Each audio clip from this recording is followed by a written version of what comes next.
Equipment check. What's required? Still sharp. What's recommended?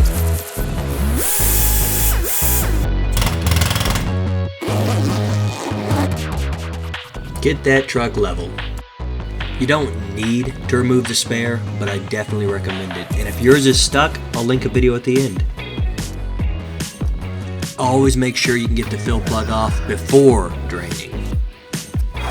Now that we know we can get that off, let's go ahead and drain it.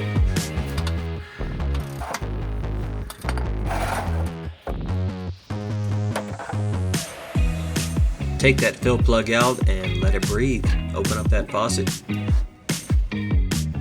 The drain plug's the one that's flat on the bottom and it's got the magnet built into it. And the fill plug's got this little nipple and it's hollow inside.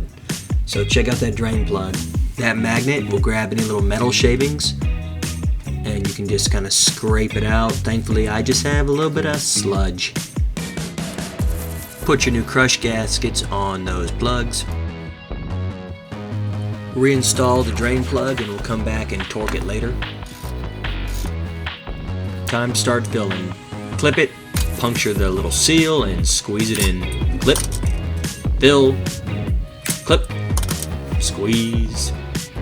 Final one, clip, squeeze. Okay, it's starting to leak. Let it stop leaking, wipe it.